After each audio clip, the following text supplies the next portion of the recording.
नमस्कार, मैं हूं कोमल शर्मा।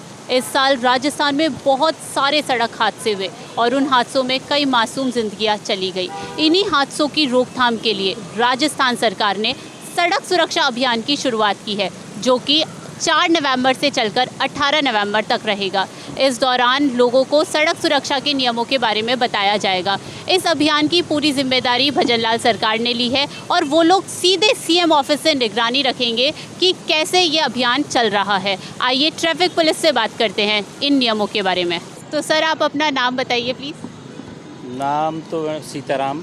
अच्छा, सर, राजस्थान में इस वक्त कई सारे सड़क हादसे हुए, उनके बाद कई सारे यातायात नियमों में बदलाव किया गया। तो कौन से नियमों में क्या बदलाव किया गया, कुछ बताएंगे आप?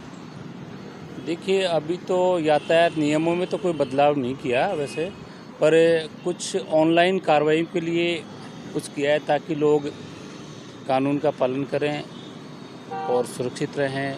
जैसे वीओसी ऐप ट्रैफिक पुलिस ने चालू किया है, जिसमें सभी कांस्टेबल्स और अन्य कर्मचारी अधिकारी सभी उसका यूज़ कर रहे हैं। उसमें हेलमेट की कार्रवाई है और जैसे स्टॉप लाइन का उल्लंघन लोग कर रहे हैं, इस तरह की जो कार्रवाई हैं, red light, wrong side, ambulance और अन्य इमरजेंसी व्हीकल्स को साइड नहीं देना, इस तरह की कार्रवाइयाँ हैं। इसका प्रभाव पड़ रहा है, लोग फॉलो कर रहे हैं और जो फॉलो नहीं कर रहे हैं उनके खिलाफ पुलिस वीओसी ऐप मतलब वायलेशन ऑन कैमरा से कार्रवाई कर रही है और प्रभाव पड़ रहा है। लोग समझ रहे हैं, जो नहीं समझ रहे हैं उनके खिलाफ कार्रवाई की जा रही है और ट्रैफिक पुलिस द्वारा इसको एक अभियान के रूप में लिया गया है और अधिक से अधिक कार्रवाइयाँ की जा रही हैं। सर, अभी सड़क सुरक्षा अभियान भी चल रहा है, जो 4 नवंबर से शुरू हुआ है और 18 नवंबर तक चलेगा। तो यह इस अभियान में क्या है कि किन नियमों के बारे में लोगों को जागरूक किया जा रहा है? जैसे कि मैंने अभी बताया, यही है कि लोग अपनी सुरक्षा को ध्यान में रखते हुए हेलमेट्स का यूज़ करें, हेलमेट पहने, चाहे वो चालक हो या पीछे वाली सवारी हो। कुछ चालक जैसे पीछे महिलाएं होती हैं, अब कई बार हम देखते हैं कि महिलाओं की सुरक्षा भी बहुत ज़रूरी, चाहिए वो कोई भी हो, कोई भी व्यक्ति हो, सुरक्षा सबकी ज़रूरी है। इसलिए महिला हो और चाहे बच्चे हों, सभी की सुरक्षा ज़रूरी है। सभी हेलमेट लगाएं और कार में सीट बेल्ट पहनें। जैसे कई बार लोग स्पीड में व्हीकल होता है, दुर्घटना जब होती है तो जब सीट बेल्ट होता है तो बहुत सारी सुरक्षा आपकी वो करता है। कई बच्चे को जैसे सीट पे बैठा लेते हैं आगे, वो भी गलत है। हमारी जनता से, जो चालक हैं, सभी से अपील है कि छोटे बच्चों को व्हीकल में आगे, जैसे कार है उसमें बैठाते हैं और आप बिना सीट बेल्ट या बिना किसी सेफ्टी बेल्ट के उसको बैठाते हैं, वो आपके बच्चों के साथ खिलवाड़ है। वो देश का भविष्य हैं, आप सुरक्षित रखें उन्हें और आप भी सुरक्षित रहें, ये ट्रैफिक पुलिस की अपील है।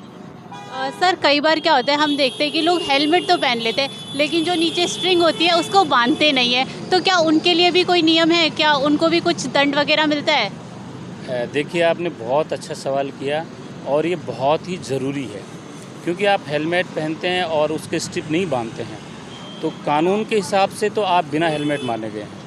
कानून में आप बिना स्ट्रिप के हेलमेट पहनते हैं तो एज ए आप बिना हेलमेट हैं। और कानून को तो छोड़िए, कानून से ज़्यादा आपकी सुरक्षा ज़रूरी है।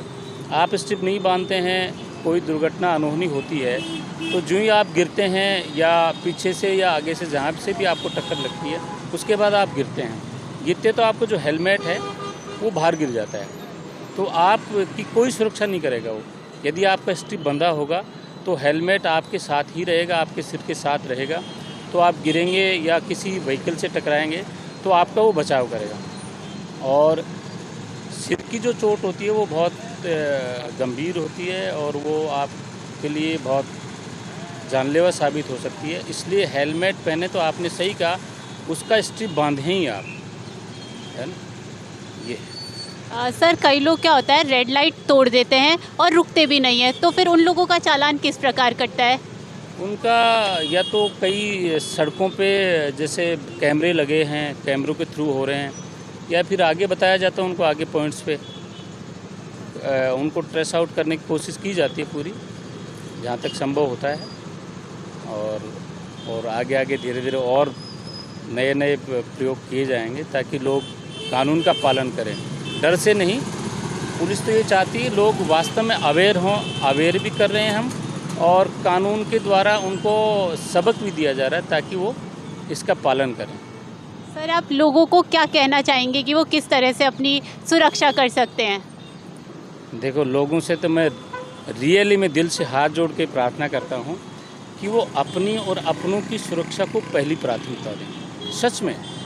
और पब्लिक से भी अपील है, जैसे कोई लोग रॉन्ग साइड जाते हैं या रेड लाइट जंप करते हैं, कुछ लोगों को देखा हमने उनको रास्ता देते हैं। हमारी पब्लिक से ये अपील है कि वो ऐसे लोगों के खिलाफ कार्रवाई करवाने में मदद करें और लोगों को समझाएं, भाई जीवन बहुत कीमती है और जीवन से बढ़ के कुछ भी नहीं है। जीवन है तो सब कुछ है, इसलिए जीवन को प्राथमिकता से लें और उसकी सुरक्षा को प्राथमिकता से लें। और हम जनता से और हमारे जो सभी जो लोग हैं, भाई बहन, बड़े छोटे जो भी हमारे हैं, उनसे मेरी वास्तव में करबद्ध ये निवेदन है कि आप रियल में इसका पालन करें, ताकि आप चालानी कार्रवाई इतनी इम्पोर्टेंट नहीं, आपकी जान कीमती है।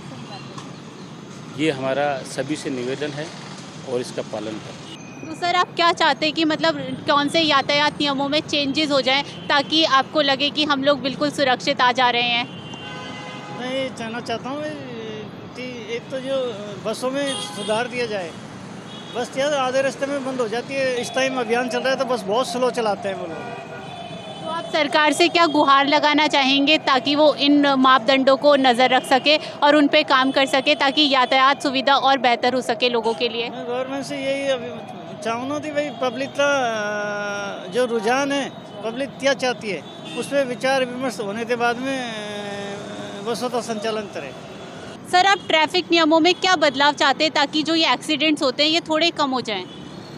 एक तो बत्ती का जो उल्लंघन करते हैं उनका भी कार्रवाई होनी चाहिए, और एक शराब पी के चलाते हैं ना, उनकी भी कार्रवाई होनी चाहिए। या तो लाइसेंस रद्द किया जाए या गाड़ी जब्त किया जाए। तो देखा आपने, हमें ट्रैफिक नियमों की पालना करनी चाहिए, इसलिए नहीं कि पुलिस हमारा चालान काट देगी, क्योंकि हमारी ज़िंदगी बहुत ज़्यादा कीमती है। इसे चंद मिनटों की जल्दी के लिए यूँ ना गवाएं। घर से निकले, हेलमेट पहने, उसकी स्ट्रिप बांधे ताकि आप सुरक्षित वापस अपने घर पहुंच सकें। मैं कोमल शर्मा, न्यूज़ 21 से कैमरा पर्सन मधु मांझी के साथ, नमस्कार।